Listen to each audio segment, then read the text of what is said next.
अस्सलाम वालेकुम दोस्तों। मैं हूं Saif. Welcome to our channel. उम्मीद करता हूं आप सब खैरियत से होंगे। अल्लाह ताला आप सबको खुश रखे और हर मुश्किल आसान करे। यहां मैं आप लोगों की भेजी गई हॉरर स्टोरीज को नरेट करता हूं। आप चाहें तो अपनी स्टोरी भी मुझे भेज सकते हैं। तो चलिए शुरू करते हैं आज की कहानी। अस्सलाम वालेकुम सैफ भाई। मेरा नाम अलीज़ा है और हम शिकागो में रहते हैं। हमारा ताल्लुक कराची से है, पाकिस्तान में, लेकिन मेरे वालिद काफ़ी अरसे पहले कराची से यहाँ मुंतकिल हो गए थे। खैर, चलते हैं कहानी की तरफ। जब मेरी यूनिवर्सिटी खत्म हो चुकी थी, तो लास्ट डे पर मेरी एक दोस्त ने अपने घर पर पार्टी रखी। मेरे पास अपनी गाड़ी थी और मेरी एक दोस्त का फ़ोन आया कि उसकी गाड़ी वर्कशॉप में गई हुई है। उसने मुझसे कहा कि मैं जाते हुए उसे पिक कर लूँ। मैंने कहा, ठीक है, मैं तुम्हें पिक कर लूँगी। पार्टी शाम में थी, तो मैं शाम को अपने घर से निकलती हूँ। यहाँ एक बहुत मशहूर हाईवे है, जिसका नाम मैं नहीं लूँगी। ये हाईवे बहुत ज़्यादा हॉन्टेड माना जाता है। इससे मुताल्लिक काफ़ी डरावनी कहानियाँ मशहूर हैं, क्योंकि हम नई नस्ल के लोग हैं, तो ऐसी बातों पर यकीन कम करते हैं। उस वक्त मैं भी इन बातों को ज़्यादा संजीदगी से नहीं लेती थी। जब भी कोई ऐसी बात करता, तो मैं उसे मजाक में उड़ा देती थी। मुझे अंदाज़ा नहीं था कि मेरे साथ भी ऐसा खौफनाक वाक़या पेश आ सकता है, जो मेरे दिमाग पर गहरा असर डालेगा और मेरी ज़िंदगी को बहुत ज़्यादा मुतासिर करेगा। उस वाक़ये के बाद मुझे काफ़ी वक्त लगा इस ट्रॉमा से बाहर आने में। आज इतने साल बाद भी जब मैं ये कहानी बता रही हूँ, तो मेरे रोंगटे खड़े हो रहे हैं। खैर, वापस आते हैं मौजू पर। हम पार्टी में पहुंचे, जहां हमारे दूसरे दोस्त भी आए हुए थे। इनमें से कुछ गैर मुस्लिम भी थे। मेरे और मेरी दोस्त के घर के दरमियान का फासला करीब 150 किलोमीटर का था। पार्टी बहुत शानदार थी। हम सब ने इसे खूब एंजॉय किया, क्योंकि इसके बाद सबको अपनी अपनी प्रैक्टिकल लाइफ में मसरूफ हो जाना था। वक्त का पता ही नहीं चला और कब रात के 11 बज गए समझ ही नहीं आया। तभी मेरी मम्मा का फोन आया। उन्होंने पूछा, बेटा, तुम कहाँ हो? अभी तक घर क्यों नहीं आई? मैंने घड़ी की तरफ देखा, जो रात के 11 बजा रही थी। मैंने मम्मा को बताया कि मैं अब निकल रही हूँ। फिर मैंने अपनी दोस्त से कहा, वक्त बहुत ज़्यादा हो गया है और घर से कॉल्स आ रही हैं, हमें निकलना चाहिए। हम सब ने एक दूसरे को बाएं कहा, लेकिन मेरी दोस्त ने कहा, रात बहुत हो गई है, आप लोग आज यहीं रुक जाओ। लेकिन मैंने कहा, नहीं, मैं रुक नहीं सकती। मेरे पास गाड़ी है, मैं चली जाऊंगी, कोई मसला नहीं। मैंने सबको बाएं कहा और हम रवाना हो गए। हम उसी हाईवे से सफ़र कर रहे थे, जिसके बारे में मैंने पहले बताया था। रास्ते में मैंने अपनी दोस्त को उसके घर पर छोड़ दिया, जो रास्ते में ही था। आपको बताती चलूं कि जब हम निकल रहे थे, तो हल्की हल्की बारिश हो रही थी। जब मैंने अपनी दोस्त को उसके घर छोड़ा, तब भी बारिश हो रही थी। उसका घर हाईवे से थोड़ा दूर था, तो उसे छोड़ने में मुझे करीब 10 से 15 मिनट लग गए। जब मैंने दोबारा गाड़ी हाईवे पर डाली, तो मेरा दिल बहुत ज़्यादा घबराने लगा। मुझे लगा कि शायद यह मौसम की वजह से हो रहा है। अब रात के 12 बज चुके थे और हाईवे बिल्कुल सुनसान था। वहां दूर दूर तक कोई गाड़ी नहीं थी, सिवाय मेरी गाड़ी के। अजीब सी वीरानी टपक रही थी वहां से, और जिंदगी में पहली बार मुझे इतना ज्यादा खौफ महसूस हो रहा था। बारिश और तेज हो गई थी। मैंने अभी आधा सफर ही तय किया था कि मेरी गाड़ी, जो कि एक ब्रांड न्यू गाड़ी थी, अचानक बंद हो गई। मिसिंग का तो सवाल ही पैदा नहीं होता था, और फ्यूल भी फुल था। फिर भी गाड़ी रुक गई। मैं घबराहट में गाड़ी को बार बार स्टार्ट करने की कोशिश कर रही थी, लेकिन गाड़ी स्टार्ट होने का नाम ही नहीं ले रही थी। डर के मारे मैंने घर कॉल नहीं की, क्योंकि मुझे पहले ही काफी देर हो चुकी थी और डांट पड़ने का खौफ भी था। सैफ भाई, उस सुनसान हाईवे पर बारिश और बादलों की गरज के साथ मेरे दिल की धड़कनें इतनी तेज हो रही थीं कि मुझे लगा जैसे अभी फट जाएंगी। मैं बिल्कुल सहमी हुई थी। मुझे समझ नहीं आ रहा था कि मुझे क्या करना चाहिए। गाड़ी से बाहर निकलने की हिम्मत भी नहीं हो रही थी। मैंने गाड़ी के शीशे ऊपर किए और गाड़ी को लॉक कर दिया। मेरे दोनों तरफ बहुत ज्यादा झाड़ियां थीं। मैं उस जगह के खौफनाक माहौल को बयान नहीं कर सकती। मुझे ऐसा लग रहा था जैसे अभी कोई उन झाड़ियों से बाहर निकल आएगा। तभी मैंने रियर व्यू मिरर में एक कार को देखा, जो थोड़ी दूरी पर खड़ी थी। वह गाड़ी अजीब सी लग रही थी। खैर, मैंने उस गाड़ी को इग्नोर किया। फिर मैंने कैब बुक करने के लिए अपना फ़ोन निकाला और राइड के एक्सेप्ट होने का इंतज़ार करने लगी। कुछ देर में एक गाड़ी मैप पर शो हो रही थी, तो मैंने सोचा शायद वो एक्सेप्ट कर लेगा। तभी उसने राइड एक्सेप्ट कर ली। फिर मैंने उस कैब के कैप्टन को कॉल किया, तो पहले कॉल डिस्कनेक्ट हो गया, तो मुझे लगा शायद इस लोकेशन की वजह से हुआ है। मैं थोड़ी देर के लिए उसे मैप पर देखने लगी, लेकिन वह गाड़ी अपनी जगह से हिल ही नहीं रही थी। मुझे और भी ज़्यादा डर लगने लगा। फिर मैंने कॉल करने की कोशिश की और कॉल कनेक्ट हो गई, लेकिन आगे से कोई जवाब नहीं आया। मैं बार बार हेलो हेलो कहती रही, लेकिन उधर से खामोशी थी। बस ऐसा महसूस हुआ जैसे कोई शख्स किसी से धीमी आवाज में बातें कर रहा हो। मुझे ऐसा भी लगा कि दो लोग आपस में बातचीत कर रहे हैं। मैंने फिर से हेलो कहा, लेकिन कोई रिस्पांस नहीं मिला। घबराकर मैंने कॉल काट दी और दोबारा कोशिश की, लेकिन इस बार भी वही हुआ। उधर से कोई जवाब नहीं आया। मुझे यह सब बहुत अजीब लग रहा था। मैंने राइड कैंसिल कर दी, क्योंकि वह गाड़ी अभी भी अपनी जगह पर खड़ी थी। आमतौर पर राइड बुक होने के बाद गाड़ी मूव करती है और बुकिंग लोकेशन की तरफ आने लगती है, लेकिन यहाँ ऐसा नहीं हो रहा था। और ऊपर से ड्राइवर भी कॉल पर कोई जवाब नहीं दे रहा था। ये सब कुछ बहुत अजीब महसूस हो रहा था, इसलिए मैंने राइड कैंसिल कर दी। फिर मैंने दोबारा राइड बुक करने की कोशिश की, इस उम्मीद में कि शायद आसपास कोई और गाड़ी मिल जाए। लेकिन अब मैं आपको उस गाड़ी की सबसे हैरान करने वाली बात बताती हूँ। जब मैंने मैप को झूम किया, तो देखा कि वह गाड़ी वहां खड़ी थी, जहां न कोई हाईवे था, न कोई सड़क और न ही कोई आबादी। वह जगह इतनी सुनसान थी कि वहां कोई इंसान होना नामुमकिन था। यह देखकर मेरा दिल और ज्यादा घबराने लगा। मैंने फौरन राइड कैंसिल कर दी, लेकिन जब मैंने दोबारा राइड अप्लाई की, तो काफी देर सर्च करने के बाद उसी गाड़ी वाले ने फिर से राइड एक्सेप्ट कर ली। मैप ने मुझे दिखाया कि मेरे आसपास सबसे नज़दीकी गाड़ी वही है, हालांकि वह अब भी मुझसे काफ़ी दूर थी। मैं पहले से ही बहुत परेशान और खौफजदा थी, और यह सब देखकर मेरा डर और बढ़ गया। फिर मैंने मजबूरी में उसी कैप्टन को दोबारा कॉल की। इस बार उधर से किसी ने बेहद खौफनाक आवाज में जवाब दिया, हेलो मैम। उसकी आवाज इतनी अजीब और डरावनी थी कि मेरे रोंगटे खड़े हो गए। मैं कुछ पल के लिए सुन्न हो गई, लेकिन मैंने इस बात को नजरअंदाज करने की कोशिश की, क्योंकि मैं बेबस थी। मुझे आसपास कोई और गाड़ी नहीं दिख रही थी, और मजबूरी में मुझे यही राइड बुक करनी पड़ी। उस अजीबोगरीब आवाज को सुनने के बाद मेरे दिल की धड़कनें और तेज हो गईं।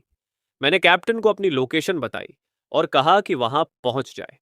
मेरी गाड़ी और उस गाड़ी के बीच का फासला करीब 20 से 25 मिनट का था। उसने बस इतना कहा। ठीक है मैम। मैंने कॉल काट दी और इंतजार करने लगी। लेकिन उस वक्त मेरे दिमाग में अजीबो-गरीब ख्याल आने लगे। उस खौफनाक आवाज को बार-बार याद करके मेरी हालत और भी खराब हो रही थी। बारिश और तेज हो रही थी और हाईवे सुनसान पड़ा था। गाड़ी के चारों तरफ घना अंधेरा छाया हुआ था। मैं उस वक्त इतनी खौफजदा थी कि मैंने अपने मोबाइल की टॉर्च चालू कर दी। बाहर बादल गरज रहे थे और उनकी चमक से हल्की हल्की रोशनी पड़ रही थी। अचानक बादल इतनी तेज चमके कि कुछ पल के लिए ऐसा लगा जैसे दिन का उजाला हो गया हो। ये सब कुछ बस एक लम्हे के लिए था। तभी मेरी नज़र गाड़ी के शीशे पर पड़ी, और मुझे ऐसा महसूस हुआ जैसे कोई मेरी गाड़ी के पीछे खड़ा हो। ये मेरी जिंदगी का सबसे खौफनाक लम्हा था। मैंने जल्दी से पीछे मुड़कर मोबाइल की टॉर्च की रोशनी में देखा, लेकिन वहां कुछ नहीं था। मैंने दोबारा शीशे में देखा, तो वह साया फिर से वहीं खड़ा था। डर के मारे मैंने अपनी आंखें बंद कर लीं और घबराहट में आयतुल कुर्सी पढ़ना शुरू कर दी। मैं खौफ के आलम में पसीने से तरबतर हो रही थी। तभी अचानक किसी ने मेरी गाड़ी के शीशे पर दस्तक दी। मैं खौफजदा होकर ऊपर देखने लगी। देखा कि कोई शख्स गाड़ी के बाहर खड़ा था। मैं इतनी घबराई हुई थी कि मेरा दिमाग काम करना बंद कर चुका था। उसे बाहर खड़ा देखकर मेरी सांसें थमने लगीं। उस शख्स ने दूसरी बार दस्तक दी। वहां इतना अंधेरा था कि उसका चेहरा साफ नहीं दिख रहा था। मैं डरते हुए गाड़ी का शीशा थोड़ा नीचे किया। उसने भारी आवाज में कहा, मैम, आपने राइड बुक कराई थी? गाड़ी यहाँ मौजूद है। यह सुनकर मैं हैरान रह गई। ये ड्राइवर इतनी जल्दी कैसे पहुंच गया? मैंने घड़ी देखी तो पाया कि राइड बुक किए हुए 5 मिनट भी नहीं हुए थे। मैं ये सोचने लगी कि यह गाड़ी कब और कैसे आई होगी। उसी वक्त ड्राइवर ने फिर पूछा। मैम, आप ठीक है? उसकी आवाज में अजीब सा भारीपन था जो आम इंसान की आवाज से बिल्कुल अलग था। मैंने खुद को संभाला और कहा, हाँ मैं ठीक हूं। मैंने पिछली सीट से अपना पर्स उठाया, गाड़ी लॉक की और उसके पीछे चलने लगी। वह शख्स तकरीबन 6.5 फीट लंबा था और उसने एक गहरी हुडी पहनी हुई थी। वह मेरे आगे चल रहा था और उसका चलने का अंदाज बहुत अजीब था। लेकिन उस वक्त मैंने यह सब नजरअंदाज कर दिया। मैंने सोचा कि शायद यह बारिश की वजह से हुडी पहनकर आया होगा। बहरहाल हम जल्दी से उसकी गाड़ी की तरफ बढ़े। उसने गाड़ी अनलॉक की और हम अंदर बैठ गए। मैं उसकी गाड़ी में बैक सीट पर बैठ गई। उसका चेहरा हुडी के कारण छुपा हुआ था। उस वक्त मैंने इस बात को खास तवज्जो नहीं दी। मुझे लगा कि शायद खौफ की वजह से मैं ऐसी चीजें महसूस कर रही हूं। लेकिन इस पूरी घटना के दौरान मैंने सबसे बड़ी गलती की थी। मैं उस वक्त अपने डर को समझ नहीं पाई।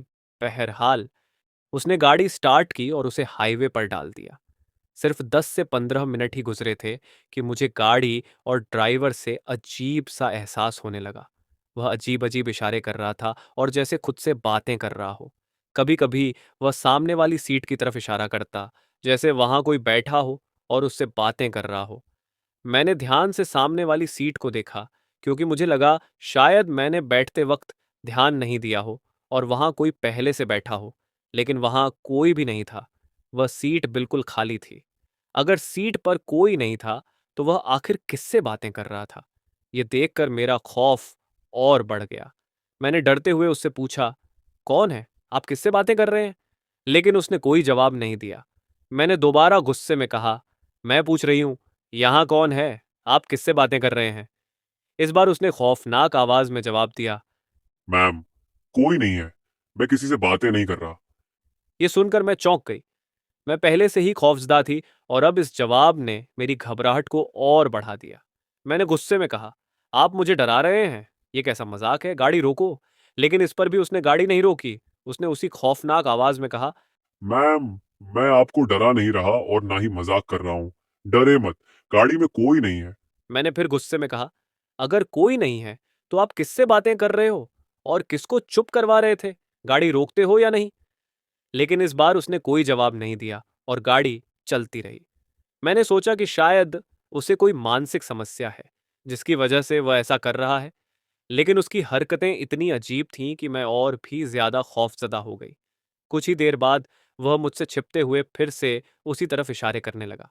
ऐसा लग रहा था जैसे वह किसी को चुप रहने को कह रहा हो और समझा रहा हो, देखो वह नाराज हो रही है, उसे तंग मत करो। फिर कुछ ऐसा हुआ जिसने मेरी जान ही निकाल दी। जब मैं गुस्से में चीखने लगी और जोर देकर गाड़ी रोकने को कहा तो उसने अचानक गाड़ी रोक दी। उसने भारी आवाज में कहा, मैम, मुझे 1 मिनट दीजिए। फिर उसने अपनी बगल की सीट की तरफ इशारा करते हुए कहा, तुम गाड़ी से उतर जाओ। वह अपने सामने वाली सीट की तरफ ऐसे इशारा कर रहा था जैसे वहां कोई मौजूद हो। और फिर कुछ ऐसा हुआ जिसे मैं कभी नहीं भूल सकती। गाड़ी का लेफ्ट साइड वाला दरवाजा अपने आप खुला और मुझे ऐसा महसूस हुआ कि कोई गाड़ी से बाहर उतरा। मैंने अपनी आंखों से देखा कि वह सीट खाली हो रही थी, लेकिन वहां कोई दिख नहीं रहा था। उस वक्त ऐसा लग रहा था जैसे किसी अदृश्य ताकत ने गाड़ी का दरवाजा खोला और बाहर निकल गई। दरवाजा बंद होने की आवाज ने मेरे रोंगटे खड़े कर दिए। उस लम्हे का खौफ मैं शब्दों में बयान नहीं कर सकती। अब मुझ में दोबारा सवाल करने की हिम्मत नहीं रही। मैंने आयतुल कुर्सी पढ़नी शुरू की और अल्लाह को याद करने लगी।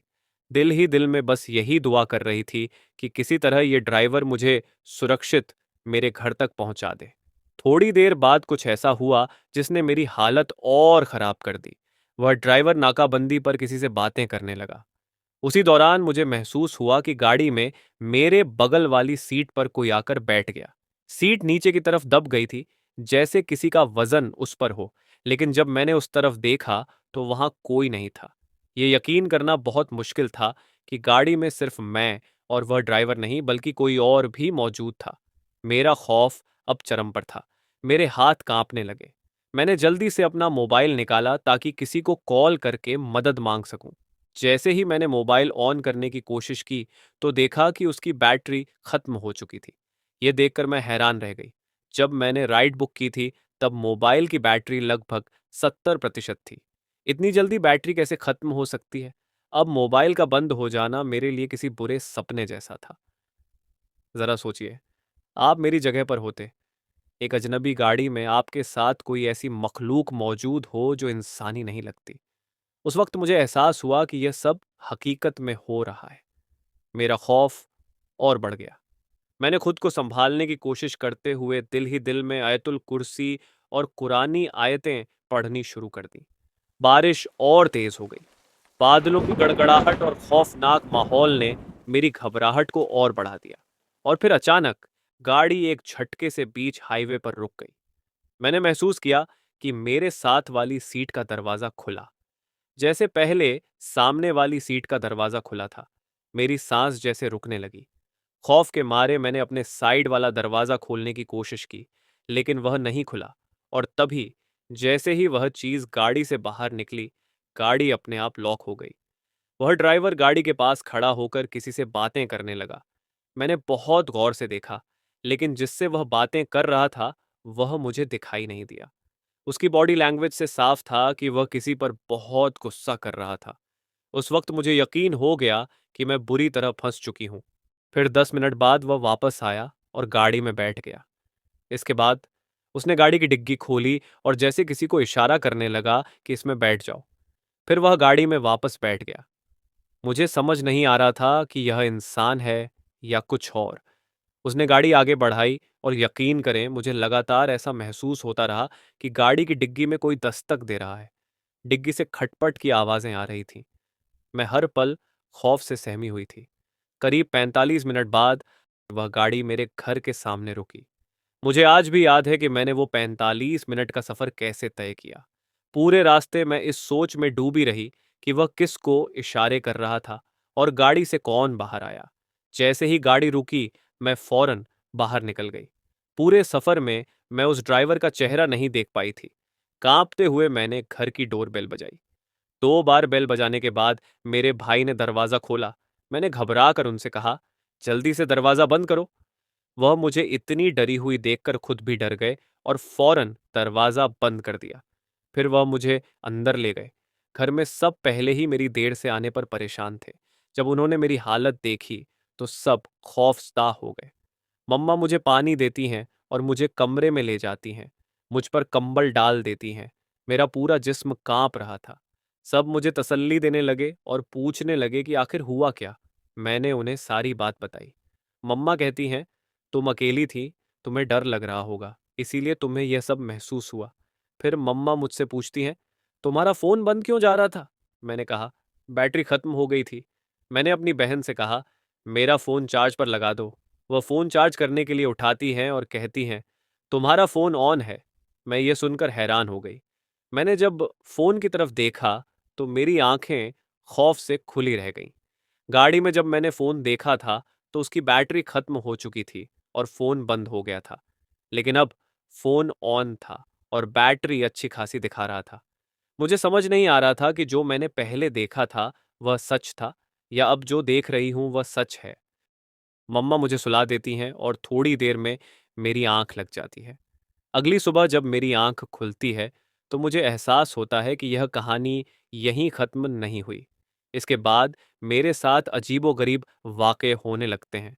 उस रात के बाद कुछ दिनों तक सब कुछ मामूल के मुताबिक था। सब कुछ ठीक चल रहा था। मैंने तकरीबन उसे भुला दिया था।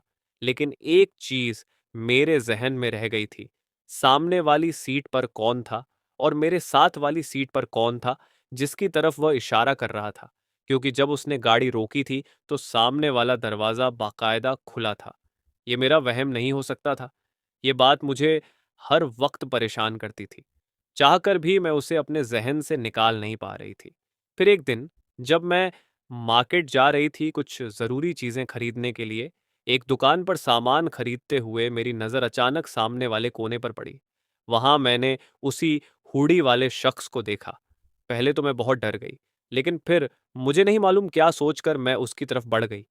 मगर जैसे ही वहां पहुंची, वह वहां नहीं था। हालांकि मेरे वहां पहुंचने तक वह मेरी नज़रों से ओझल नहीं हो सकता था। फिर एकदम से वह कहाँ गायब हो गया? मैं सोचती रही कि यह मेरा वहम है और वापस घर आ गई।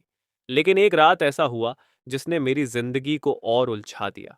मेरे वालिदैन और उनके दोस्त को रात के खाने पर इनवाइट किया गया था। मेरे भाई भी उनके साथ गए हुए थे। घर पर सिर्फ मैं और मेरी बड़ी बहन थे।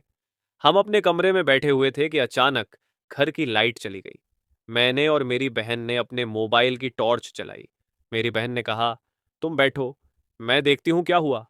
वह दरवाजे के पास खड़ी थी। इतने में बाहर दरवाजे पर दस्तक हुई।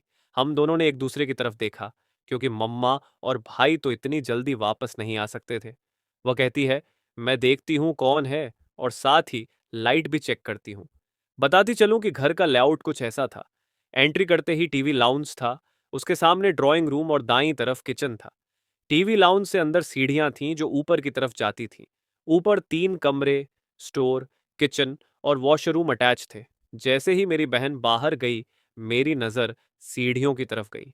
मुझे ऐसा लगा जैसे वहां कोई खड़ा है।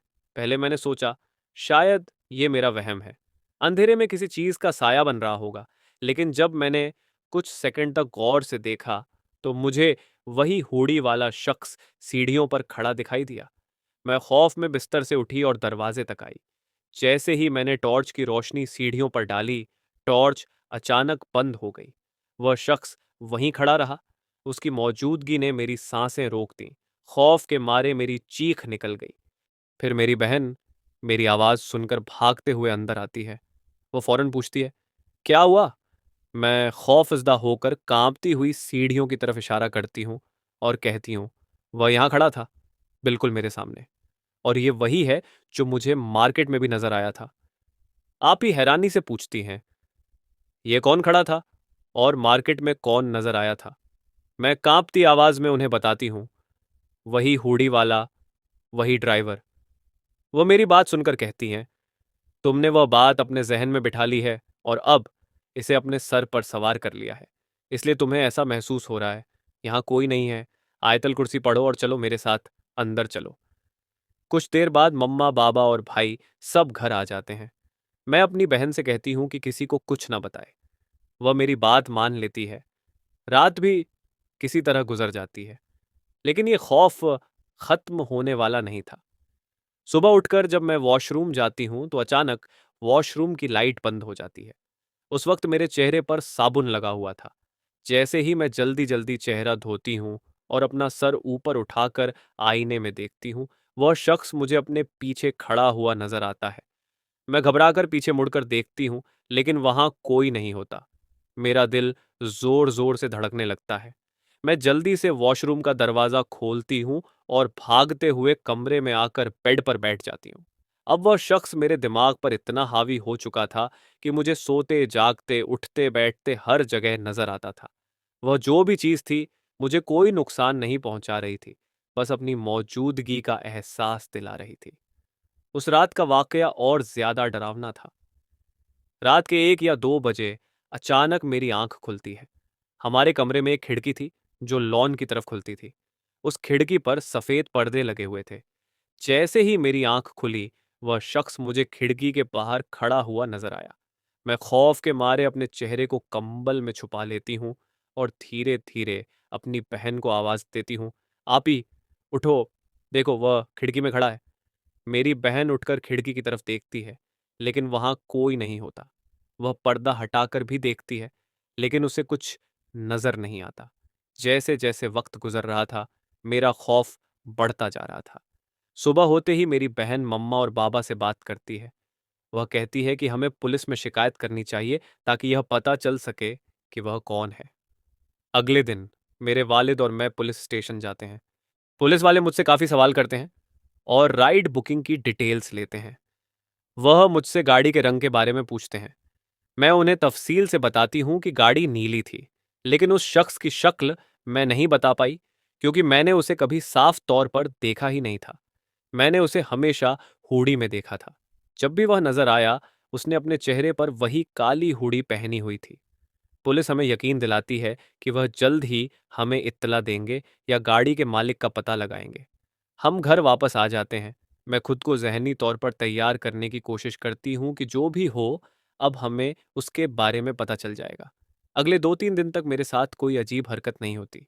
मैं थोड़ा सुकून महसूस करती हूँ, लेकिन मुझे नहीं मालूम था कि यह सुकून मेरे लिए खौफ की अलामत बन जाएगा। वो 2-3 दिन मैंने बहुत अच्छे गुजारे। मेरे चाचू भी हमारे घर आए हुए थे। हमने उन्हें रात के खाने पर बुलाया। मेरे कजिन्स भी आए हुए थे। हम सब खाना एंजॉय कर रहे थे। मैं और मेरी बहन मम्मा की खाने में मदद कर रही थी। मम्मा ने मुझसे कहा, ऊपर स्टोर में कुछ बर्तन रखे हुए हैं, तुम जाकर निकाल लो। मैंने अपने छोटे भाई से कहा, चलो मेरे साथ बर्तन निकालने में मदद करो। वो अपने कजिन्स के साथ मस्ती कर रहा था। उसने कहा, तुम जाओ, मैं अभी आता हूँ। मैं खुद ही स्टोर रूम चली गई। वहां पहुंचकर मैंने मम्मा के बताए हुए डब्बे को नीचे उतारा और उनमें से बर्तन निकालने लगी। बाकी बर्तन तो पहले से किचन में रखे हुए थे। जैसे ही मैं बर्तन निकाल रही थी, अचानक स्टोर की लाइट बंद हो जाती है। इससे पहले कि मैं कुछ समझ पाती, दरवाजा भी धमाके की आवाज के साथ बंद हो जाता है। अचानक एक अजीब और खौफनाक आवाज आने लगती है, जैसे कोई मेरे पास खड़ा होकर सांस ले रहा हो। मुझे ऐसा लगा जैसे मेरा जिस्म पत्थर का हो गया हो। मैं अपनी जगह पर फ्रीज हो गई। मेरी आवाज तक नहीं निकल रही थी। मैंने बगैर उस आवाज की तरफ देखे दरवाजे की तरफ भागने की कोशिश की, लेकिन मेरे पांव इतने भारी हो गए थे कि मैं हिल भी नहीं पा रही थी। मुझे ऐसा महसूस हुआ जैसे किसी ने मेरे पांव पकड़ लिए हों। मैं लड़खड़ाकर मुंह के बल जमीन पर गिर जाती हूँ। ऊपर वाले स्टोर रूम में एक खिड़की थी, जहां से बाहर देखा जा सकता था। अचानक मुझे एक गाड़ी की आवाज सुनाई देती है। ये वही गाड़ी की आवाज थी जो मैंने राइड बुक करते वक्त सुनी थी। मैंने सोचा, चलो बाहर जाकर देखती हूँ। मैं किसी तरह उठकर खिड़की तक जाती हूँ और बाहर झांकती हूँ।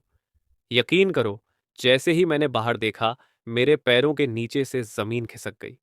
बाहर वही गाड़ी खड़ी थी और उस गाड़ी से वही हुडी वाला शख्स उतरकर खिड़की की तरफ देख रहा था। आप यकीन करें, मैं अब भी उसका चेहरा नहीं देख सकी थी, लेकिन वह लगातार खिड़की से मुझे देख रहा था। उसने वही हुडी पहन रखी थी। मुझे नहीं मालूम कि वह शख्स क्यों मेरे पीछे पड़ा हुआ था, लेकिन वह मुझे देखता रहा। फिर उसके दूसरी तरफ का दरवाजा खुलता है और कोई उसमें बैठ जाता है। वह शख्स मुझे एक खौफनाक सी मुस्कान देता है और फिर गाड़ी का दरवाजा खोलकर अंदर बैठ जाता है। जब मैं नीचे भागकर सबको बताना चाहती थी कि बाहर वही शख्स खड़ा था जिसके बारे में हमने पुलिस में शिकायत की थी, जिसे पुलिस ढूंढ रही थी, लेकिन शायद मुझे इन सब चीजों को बताने की हिम्मत नहीं हो पाई। अगले दिन हमें पुलिस स्टेशन से कॉल आती है। उन्होंने हमें बताया कि जिस किस्म की गाड़ी का आपने जिक्र किया था, वह एक बंद घर में खड़ी है। इसका मालिक और उसकी बीवी हादसे में मर चुके हैं और वह गाड़ी अब इस्तेमाल में नहीं है। वह घर अब भी वैसा ही बंद है। उन्होंने मुझे कुछ तस्वीरें दिखाई जो उनकी टीम ने वहां से ली थीं। आप यकीन करेंगे, वह वही गाड़ी थी। अब इसके पीछे क्या मकसद था और क्या मसले थे, ये सिर्फ अल्लाह जानता है। फिर मेरे वालिद साहब ने मुझे एक आलिम से मिलवाया। उन्होंने मुझ पर दम किया और मुझे ताबीज़ वगैरह दी। आहिस्ता आहिस्ता मैं बेहतर होने लगी। चर्च के एक फादर थे जो मेरे एक दोस्त के जानने वाले थे। उन्होंने मुझे बताया कि वह शख्स मर चुका है और उसकी बीवी भी मर चुकी है। लेकिन उसकी बीवी का चेहरा आपसे बहुत मिलता जुलता था, इसलिए वह शख्स आपके पीछे पड़ा हुआ था।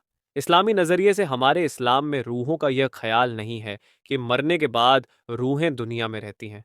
मरने के बाद रूहें बरजग में चली जाती हैं। अब ये क्या मामला था, ये अल्लाह बेहतर जानता है। लेकिन वह ताबीज़ जो उन आलिम ने मुझे दिए थे, मैं आज तक पहनती हूँ और मैं नमाज की पाबंदी करती हूँ। इसलिए अब मेरे साथ कोई मसला नहीं है। हाँ, ये सच है कि जब मैं किसी ऐसी जगह जाती हूँ जहाँ इन चीज़ों का सामना होता है, तो मुझे उनकी मौजूदगी का एहसास हो जाता है। बहरहाल, ये मेरी कहानी थी। उम्मीद करता हूँ कि आज की कहानी आप लोगों को अच्छी लगी होगी। और अगर आपको ये कहानी अच्छी लगी हो, तो हमारे चैनल को लाइक, शेयर और सब्सक्राइब ज़रूर करें। और अगर आप भी अपनी कहानी मुझसे शेयर करना चाहते हैं, तो नीचे दिए गए डिस्क्रिप्शन में व्हाट्सएप नंबर या ईमेल पर भेज सकते हैं। शुक्रिया। मिलते हैं अगली कहानी में, तब तक के लिए अल्लाह हाफिज़।